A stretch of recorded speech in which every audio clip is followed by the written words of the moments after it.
What's up? What's up? What's up, beautiful people? Welcome back to another episode of Gratefully Podcast. I am your host, J.Nicole. Guys, we are back in the building, rocking and rolling for another episode. And I am not by myself today. We do have a guest with us today. I'm excited to talk about her, hear her story. I know she's going to have so many healing gems to help us with. Today, we have in the building with us Amber Bradbury. Amber, what's going on today? I'm doing well. How are you? I am doing well. I cannot complain. Hanging in there. It's a little rainy, little dreary day here on the East Coast, as I'm sure you're aware of with you being on the East Coast as well. Same here. Yeah, just trying to get through it. So I'm happy that we finally had the opportunity to connect. I know we've exchanged communication via social media. What a wonderful place that is to be able to connect us and connect the dots and allow us the opportunity to find community and people who are maybe going through similar journeys and battles and obstacles for failures and for wins. I think it's important to highlight both. So when you were willing to come on the show, I thought it'd be great. You have a phenomenal book that I'm excited to hear more about and also share with the audience. So from a grief standpoint, let's kind of walk into that. Where did grief really meet you? You know what? I was thinking about that today. And the first experience I had with death was when I was 3 or 4. And it was my mom's, one of her friends' boyfriends. And maybe like a week before he was shot and killed, he was going to take me to Six Flags. And we had a really great connection. And I just remember, like, when I found out he died, I was like devastated. You know, I was like 4. But I just remember I was like inconsolable, and I didn't go to his funeral. So I picked out this rose and I was like, can you please make sure it's in his casket? And so that really stuck with me, and it was something that I've never forgotten. Yeah, that's a young age to be introduced to grief. I think a lot of us, I've come across many people who actually haven't really experienced grief in a complicated way yet to date. It's actually shocking when I hear that. I'm like, really? You haven't experienced anyone in your immediate family or a close friend or anything like that? So that's a pretty young age for you to have experienced loss. Now, fast forwarding and moving through, I know one of the ways that we have connected on social media was just exchanging some of the story about the unfortunate passing of your mother. And so I kind of want to get into that because I think we're getting a little bit closer to Mother's Day. I know there's a lot of people, maybe like yourself. I lost my grandmother, so this is a tough time as well. And just going into that. So talking about the experience, but then, of course, highlighting and showing how we've been able to overcome on this journey. So what was that experience like for you to lose your mother so young? I think you're young. I don't know your age, but, but you look young. So I'm 36. So she died in 2013. So what was I, 27? So she was a victim of a homicide. And that night, I just remember I was laying in bed. That day wasn't the best day. I was working for this doctor, and my kids who were enrolled in summer school, one wasn't. So I had to actually bring him to work. She was so mad that I brought him to work, but he just sat there, and I was like, oh my gosh, like, this lady's so mean. What am I going to do? Like, I can't work here anymore. So I was just like in bed thinking about that. And so the doorbell rings, and it's the police, and they ask, if I'm Yvonne Hogan's daughter. And I'm like, yeah. And, like, I've seen movies where they're like, can we come in? I'm like, okay. And they asked me to sit down. And as soon as they asked me to sit down, I knew it was bad news. And, they said that she was involved in an altercation and they tried to save her, but, she died. And I just like ran out of the room. I was like screaming, and you don't know how to process that. It's your whole world is just changed. And so I think the first thing I did was call my great uncle who just passed away last week. I called him, and we were just trying to call her phone to see if it was true, if that was really her, but she never answered. So that's what happened. I can only imagine how difficult that was that moment, especially having a bad day leading up to it, and then the unimaginable literally knocked on your door, and just trying to pivot from that and being able to move through it. I can assure you that I'm pretty sure that's a pretty difficult experience for you. Do you mind explaining a little bit maybe what happened as far as the altercation? I know we exchanged a message before and we talked about maybe something happening with the neighbor or something along those lines. Sure. So it was difficult to figure out what exactly happened, but what I was able to piece together was her neighbor had recently moved into the building, and she kind of befriended her. She had mental issues, the woman. And I think after that, my mom was kind of like, I can't be friends with her. She's unstable mentally. And she, I guess, was knocking on my mom's door. And my mom went to her door to tell her to stop knocking on her door. And from there is when she grabbed a knife and just, as my mom was walking away, just stabbed her. And yeah, it's just devastating. And I know that there was someone there who tried to help, but she said, if you come near me, I'm going to stab you too. So nobody could do anything. And her friend who lived on the third floor, actually came down. She heard what was going on, and she was able to be there with my mom while my mom died. And I thank God for her, because at least she didn't die alone. Wow. So a couple things. I'm definitely sorry to hear that. And it's horrific for sure. Absolutely. When we exchanged that message, it's interesting because I assumed that it was a male neighbor. I don't know what it was, but when you said she, it kind of took me back, because when you said that, and that's a bias. I think that's a bias that we can have, to think that I wouldn't even think that a woman would have done something like that to another woman. I guess that's just, again, our ignorance and just what we put in our minds and make up that story. So that's even more shocking to me to hear that it was actually a woman, because we do find that companionship sometimes, and you can befriend people and be friendly and not actually know. That's a tough thing. One thing I'm noticing too, if it's okay for me to say it, is that you say died a lot. Like you've said, my mom died and she was there when my mom died. And you said that. When I've said that to people, sometimes it makes them feel a little uncomfortable. Is that like by choice? Do you feel most comfortable saying it that way versus passed away or the incident, or did you never really recognize until right now? I guess I didn't think about that. Yeah. I respect it. I respect it. Let's just make that clear.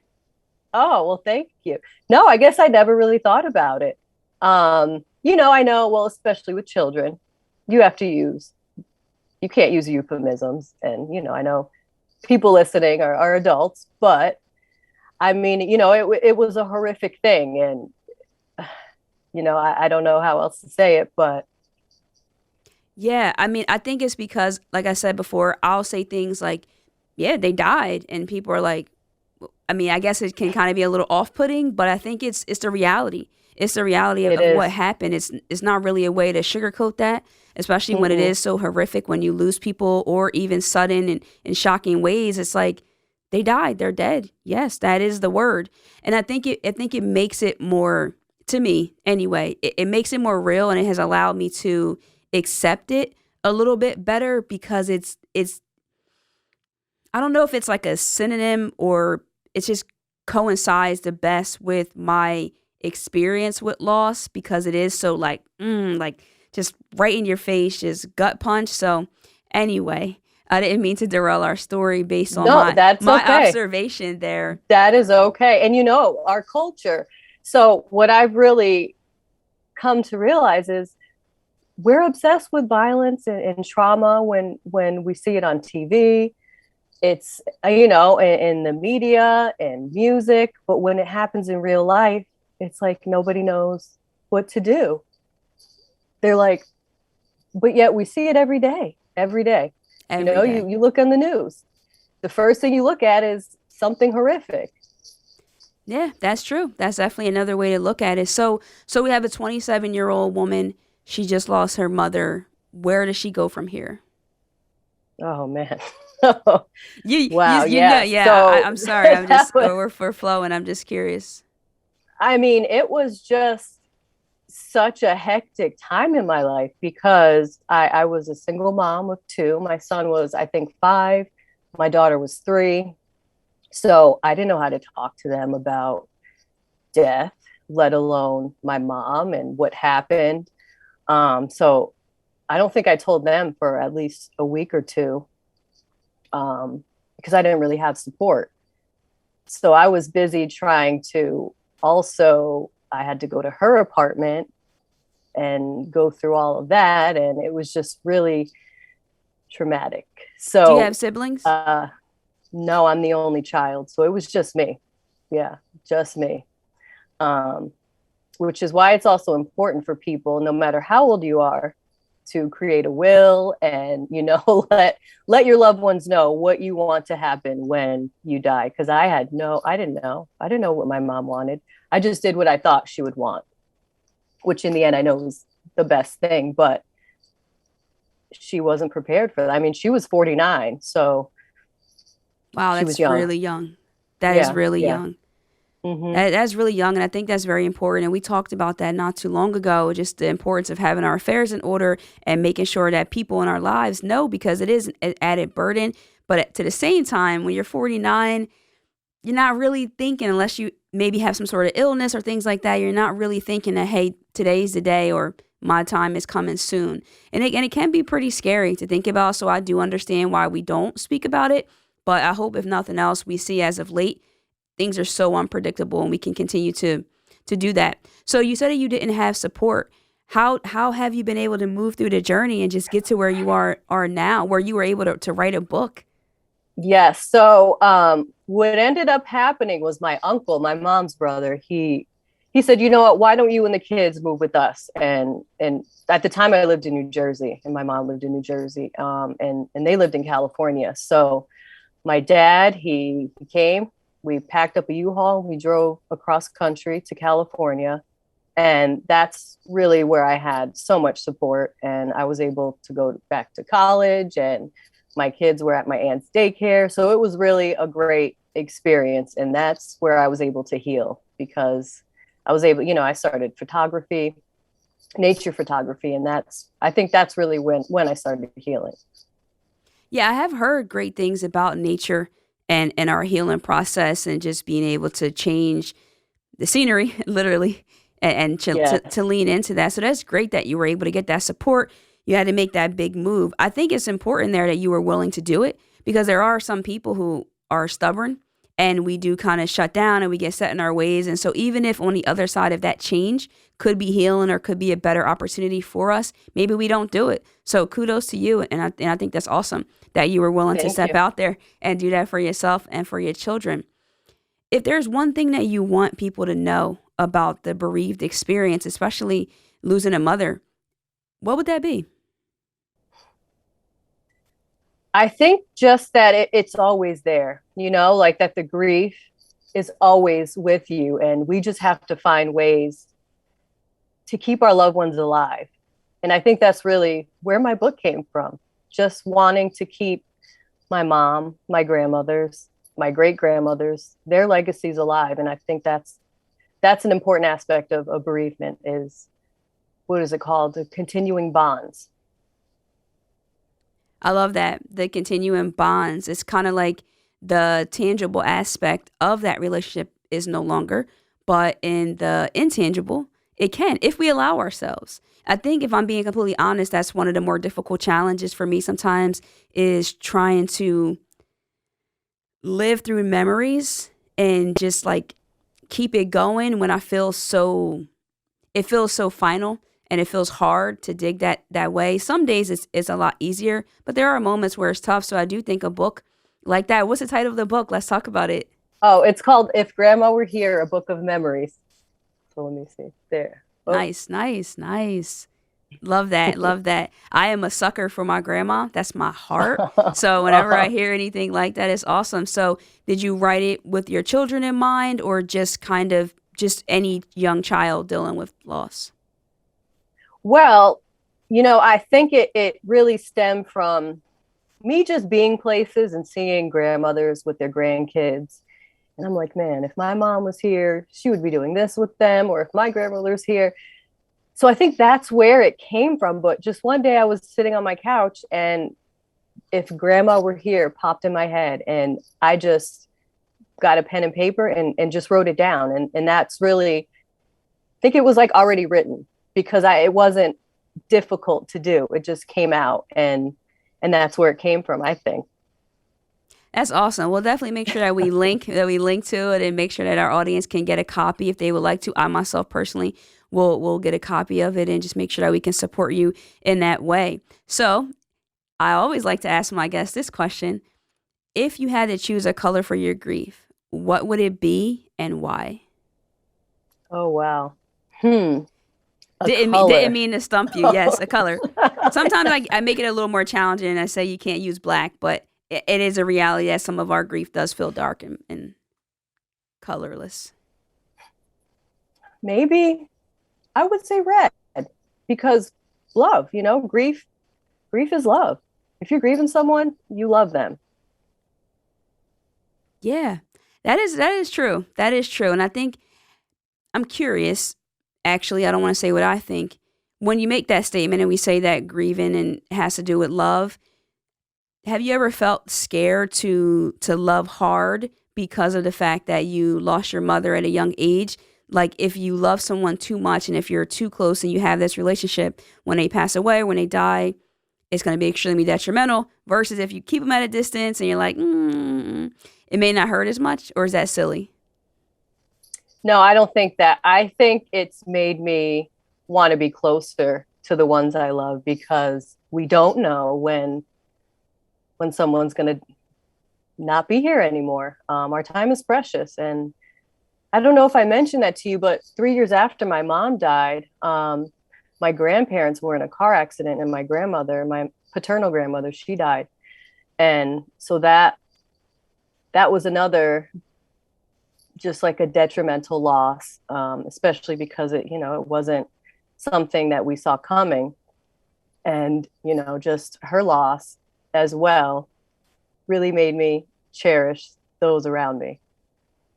That's a lot. That's a lot back to back for sure. And that is a big Yeah. lesson. It's a big lesson. I think we can say it a lot. I've been guilty of that. Like, hey, life's short. It's precious. Let's love our people, do all these things. And then I don't know that I'm always doing the best I can with that. At the same time, I have to give myself grace. It's like I'm sure you as well. Like we all do have a lot going on. So we do try our best. But I think that's very true. I think the same thing for me. I try to love people more because of that exact reason that we don't know. Try to find forgiveness as much as possible. Yes. Do you think that's something that you've been able to find as far as the woman that took your mother's life, or are you still working on that? Or No, no. I was able to forgive her because um, I just know she was failed somewhere in her life, and I can't hold on to that anger. It's not going to bring my mom back, and my mom wouldn't have held on to anger either. And she also, the woman, her name was Ebony. She died in jail, maybe like a year and a half later, of heart failure, and she was in her 20s. So, yeah, yeah, it was. I was just like in shock when I heard it. I'm like, what? So, I had to let that go. She's gone. She's no longer here. that's deep.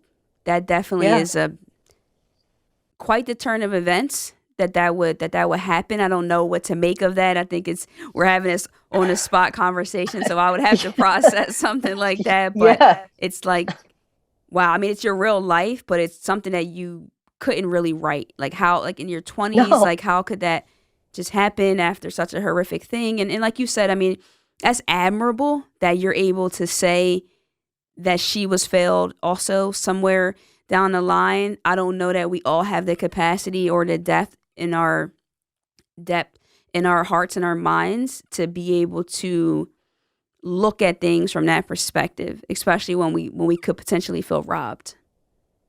Oh, definitely. And of course, I was angry. I was angry for a long time, but I just realized I can't go back and change it. It's done. And she's no longer here, and luckily I didn't have to go to any of the court dates. And that was also would have been another layer of torment to Was have that to because hear. was that because she passed away? Yes, Okay. yes. Okay, you're right, Yep. because the timing it probably would have been where she would have had like Hmm. a trial. Okay. So there were, I think there were like a lot of little pre-trials, and she wasn't her date yet, which I don't really know how it works. I didn't go through the process, but I would get letters and they would say like she has a court date this day. It's a pre-trial. So Wow. So I yeah. would say that, hey, that's I want to be mindful and not say that, well, thank God you didn't have to because at the cost of someone else's life. But if we're going to talk about grief and we're going to talk about how challenging the journey can be, I always want to try to highlight some of those like small little pockets of joy or like, whew, just little senses of relief, especially when you're dealing with loss. So I would consider that one of them and just making sure. So if you had to It offer was. if you had to offer any advice to someone, it doesn't have to be someone that specifically lost a mother or dealt with tragedy, but just maybe who feels like, is this ever going to get better? What would you maybe say to them?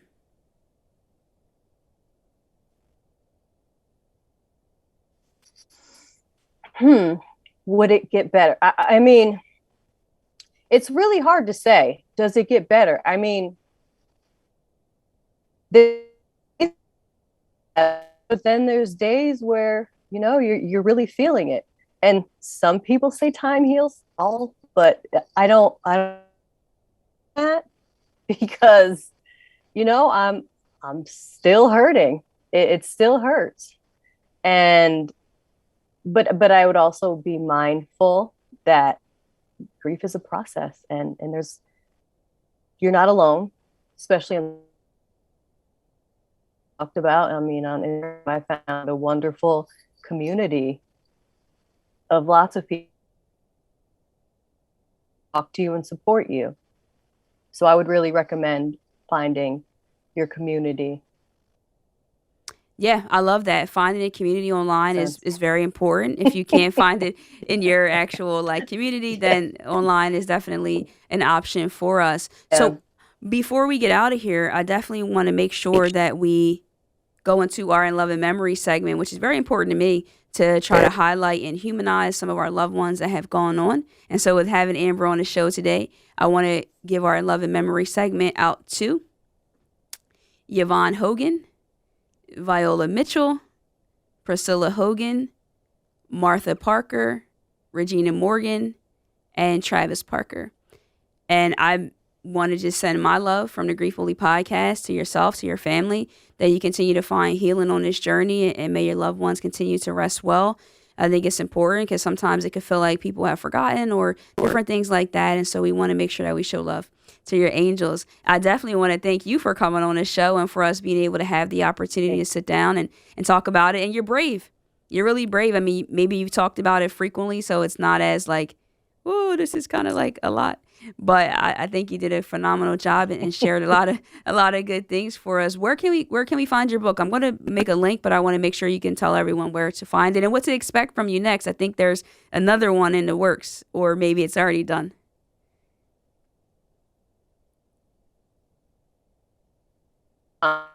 And currently, I'm working on it. Power here. Okay, so My it's If Grandma Were Here, and that where we can find that. Can you just say it one more time? ifgrandmawerehere.com. Okay, ifgrandmawerehere.com, and then you're working on If grandpa were here. If Grandpa Were Here. Okay, gotcha. Just want to make sure we repeated that for the audience, and they can make sure they know where it is. I'll put the link to that. You can just make sure we can find it because I think it's awesome, and I think it's pretty cool that you wrote a book and you're going to write another one. And it's like you said, just doing something that your loved ones would be proud of and continue to go on this journey. guys, if you are watching on YouTube, leave us a comment. Let us know your thoughts. If you're listening to the audio, leave us a review. We want to continue to just have these conversations, sharing these healing gems, and making sure that our stories are heard and that we can find power. And that we heard a lot today about forgiveness and just picking something bigger than yourself to keep moving and finding support. I think that was a big message too that we talked about here. If you are not already, what are you doing? Make sure you follow me over on Instagram. Feel free to send me messages. Let me know what you're thinking. And we can go from there. So follow me there at I_am_J.Nicole, guys. So next time, you already know. Love and light. Peace.